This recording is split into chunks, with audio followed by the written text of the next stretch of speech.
వెంకటాచలం మండలం సర్వేపల్లి గ్రామంలో కూటమి ప్రభుత్వం చేస్తున్న ప్రభుత్వ మెడికల్ కాలేజీలను ప్రైవేటీకరణ చేస్తుండడంతో నిరసిస్తూ వైఎస్ఆర్సీపీ ఆధ్వర్యంలో సర్వేపల్లి గ్రామంలో ప్రజా వ్యతిరేకతను తెలియజేస్తూ కోటి సంతకాల సేకరణ కార్యక్రమం కుమార్తె పూజతో కలిసి మాజీ మంత్రి కాకాని గోవర్ధన్ రెడ్డి పాల్గొన్నారు.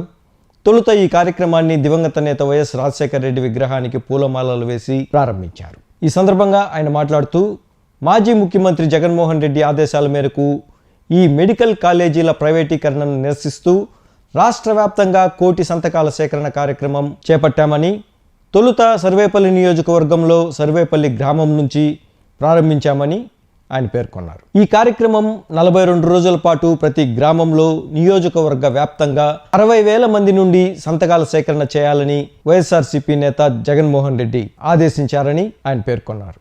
ఈ కార్యక్రమంలో మండల వెంకటశేషయ్య, కనుపూరు కోదండరామరెడ్డి, ప్రభాకర్ రెడ్డి, మోహన్ నాయుడు, రఘునందన్ రెడ్డి తదితర నాయకులు, కార్యకర్తలు పాల్గొన్నారు. వెంకటాచలం మండలం సర్వేపల్లి గ్రామంలో కూటమి ప్రభుత్వం చేస్తున్న ప్రభుత్వ మెడికల్ కాలేజీలను ప్రైవేటీకరణ చేస్తుండడంతో నిరసిస్తూ వైఎస్ఆర్సీపీ ఆధ్వర్యంలో సర్వేపల్లి గ్రామంలో ప్రజా వ్యతిరేకతను తెలియజేస్తూ కోటి సంతకాల సేకరణ కార్యక్రమం కుమార్తె పూజతో కలిసి మాజీ మంత్రి కాకాని గోవర్ధన్ రెడ్డి పాల్గొన్నారు.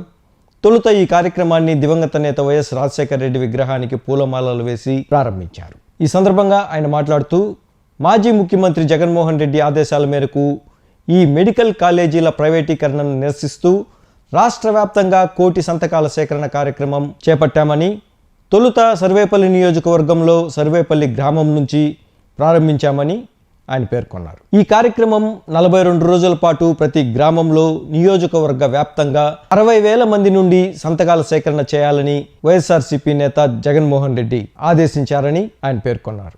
ఈ కార్యక్రమంలో మండల వెంకటశేషయ్య, కనుపూరు కోదండరామరెడ్డి, ప్రభాకర్ రెడ్డి, మోహన్ నాయుడు, రఘునందన్ రెడ్డి తదితర నాయకులు, కార్యకర్తలు పాల్గొన్నారు. మెడికల్ కళాశాలల ప్రైవేటీకరణను నిరసిస్తూ కోటి సంతకాల ఉద్యమాల కార్యక్రమాన్ని ఈరోజు సర్వేపల్లి నియోజకవర్గానికి సంబంధించి సర్వేపల్లి గ్రామంలో లాంఛనంగా ప్రారంభించడం జరిగింది. ప్రధానమైనటువంటి వైఎస్ఆర్ కాంగ్రెస్ పార్టీ నాయకులు, కార్యకర్తల సమక్షంలో ఈ కార్యక్రమాన్ని ప్రారంభించాం. కోటి సంతకాలు సేకరించడానికి శ్రీకారం చుట్టాం. అయితే ఈరోజు ప్రధానంగా ఆలోచించాల్సింది ఏమిటంటే, జగన్మోహన్ రెడ్డి గారు ప్రతి జిల్లాలో ఒక మెడికల్ కళాశాల ఉండాలి అనేటువంటి లక్ష్యంతో ఏ జిల్లాల్లో అయితే మెడికల్ కళాశాలలు లేవో ఆ 17 జిల్లాల్లో కొత్తగా 17 మెడికల్ కళాశాలను మంజూరు చేయించినటువంటి కళాశాలను ప్రారంభించడం జరిగింది. 17 కళాశాలలు ప్రారంభమయ్యాయి. 7 కళాశాలలకు సంబంధించి పూర్తయ్యాయి. దాదాపుగా 5 కళాశాలల్లో అడ్మిషన్లు కూడా ప్రారంభమయ్యాయి. మిగిలినటువంటి 10 కళాశాలలు వివిధ దశల్లో పురోగతిలో ఉన్నాయి. అటువంటి పరిస్థితుల్లో ఈరోజు కూటమి ప్రభుత్వంలో చంద్రబాబు నాయుడు కీలకమైనటువంటి పాత్ర పోషిస్తున్నారు. ఒక పక్క నాబార్డు లోన్ ఇవ్వడానికి ఈ కాలేజీలకు ఇబ్బంది లేదు. మరొక పక్క ఇన్ఫ్రాస్ట్రక్చర్ డెవలప్మెంట్ ఫండ్ అని కేంద్ర ప్రభుత్వం ప్రత్యేకించి మెడికల్ కళాశాలలు ఇటువంటి వాటికి ఇస్తుంది. అవి కేంద్ర ప్రభుత్వం ఇచ్చేటువంటి డబ్బు ఎటువంటి వడ్డీ లేకుండా 50 సంవత్సరాల కాలపరిమితిలో తిరిగి చెల్లించేటువంటి వెసులుబాటు. కాబట్టి పెద్ద భారం అనేటువంటిది ప్రభుత్వం మీద పడదు. అయినా సరే ఏదో ఒక నెపంతో భవిష్యత్తులో ఎప్పుడైనా జగన్మోహన్ రెడ్డి గారి పేరు గుర్తుంటుంది. జగన్మోహన్ రెడ్డి గారి హయాంలో 17 కళాశాలలు వస్తాయి. చదువుకున్నటువంటి పేద విద్యార్థులు జగన్మోహన్ రెడ్డి గారి పుణ్యమా అని చెప్పి ఈ రాష్ట్రంలో కళాశాలలు వచ్చి మేము చదువుకున్నామని మాట్లాడతారు. కాబట్టి అటువంటిది ఉండకూడదు.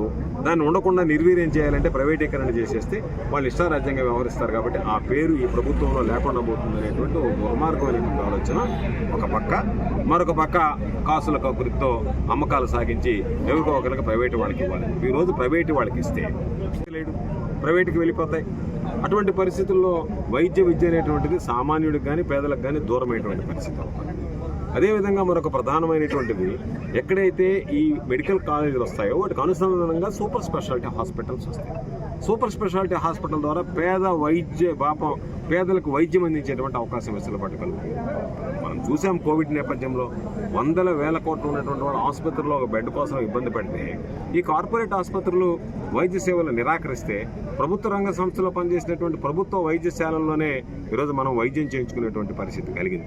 కాబట్టి ఆ లక్ష్యంతో భవిష్యత్తులో ఎటువంటి విపత్తులు సంభవించినా సరే ఆంధ్ర రాష్ట్ర ప్రజలకి ఇబ్బంది కలగకూడదనేటువంటి లక్ష్యం ఒక పక్క, అదేవిధంగా సమర్థవంతమైనటువంటి వైద్యులను తయారు చేసుకోవాలనేటువంటి లక్ష్యం మరొక పక్క ఈరోజు జగన్మోహన్ రెడ్డి గారు ఆలోచన చేస్తే వాటిని చంద్రబాబు నాయుడు ఒక కలంపోటుతో నేను ఒక కేబినెట్ నిర్ణయం తీసుకున్నా, ప్రైవేటీకరణ చేసేస్తానని చెప్పి 850 ఎకరాలు దాదాపుగా ఈరోజు 15,000 నుంచి 20,000 కోట్ల రూపాయలు అమ్మేటువంటి స్థలాలు తీసుకెళ్ళి ఏమాత్రం పట్టించుకోకుండా నేను వీటిని సింపుల్గా ఏం చెప్తున్నాడు చంద్రబాబు నాయుడు, ఒక 100 రూపాయల ఎకరాకి అంటే 85,000 రూపాయలకి సంవత్సరానికి నేను దారదత్తం చేసేస్తాను వీళ్ళని చెప్పి మాట్లాడుతున్నాను.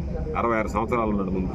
కమ్యూనిస్టులకు సంబంధించి కానీ ఉభయ కమ్యూనిస్టులు, విద్యార్థి సంఘాలు, యువజన సంఘాలు, పౌర హక్కుల సంఘాలు, ప్రజా సంఘాలు అందరూ విద్యావంతులు, మేధావులు, అధికారులు అందరూ కలిసి గొడవ చేసిన తర్వాత ఈరోజు ఉద్యోగులు కూడా గొడవ చేసిన తర్వాత దాన్ని తగ్గి 33 సంవత్సరాల లీజు తగ్గిస్తాను అంటున్నాడు.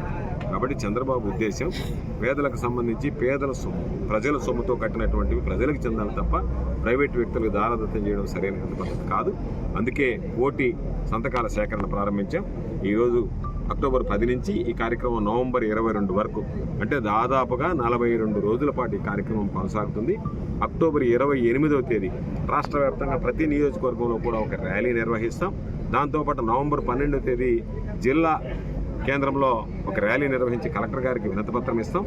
నవంబరు 22 కల్లా ఈ కార్యక్రమాన్ని పూర్తి చేసి 23వ తేదీ ఇక్కడ ఉన్నటువంటి ఏదైతే మనం కలెక్ట్ చేసామో ఈ అప్లికేషన్లు ఇవన్నీ కూడా నేరుగా జిల్లా కార్యాలయానికి పంపిస్తాం.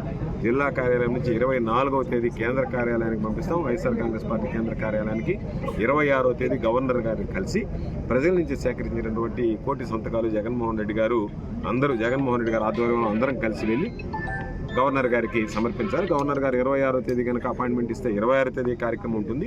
లేదంటే ఆయన వెసలుబాటును బట్టి ఎప్పుడు ఇస్తే అప్పుడు జగన్మోహన్ రెడ్డి గారి నాయకత్వంలో అందరం కలిసి వెళ్ళి జగన్మోహన్ రెడ్డి గారి సమక్షంలో గవర్నర్ గారికి అవన్నీ కూడా జగన్మోహన్ రెడ్డి గారి ద్వారా గవర్నర్కి అందించేటువంటి కార్యక్రమం ఉంటుంది. తప్పనిసరిగా ప్రజలందరూ కూడా ఆలోచన చేసి ప్రభుత్వం ఈరోజు చేస్తున్నటువంటి దమనకాండ, ప్రభుత్వం చేస్తున్నటువంటి అన్యాయం, ప్రభుత్వం చేస్తున్నటువంటి అనైతికం, దీన్ని అరికట్టాలా, వీటిని ఎదుర్కోవాల్సినటువంటి పరిస్థితి. కాబట్టి వైఎస్ఆర్ కాంగ్రెస్ పార్టీ చేపట్టినటువంటి ఈ కార్యక్రమానికి మద్దతు ఇచ్చి గ్రామ స్థాయిలో ఉన్నటువంటి ప్రతి సాధారణ పౌరుడు కూడా దీనికి అండగా నిలిచి ఈ కోటి సంతకాల ఉద్యమంలో భాగస్వామ్యులు కావాలని చెప్పి నేను ఈ సందర్భంగా కోరుకుంటున్నాను.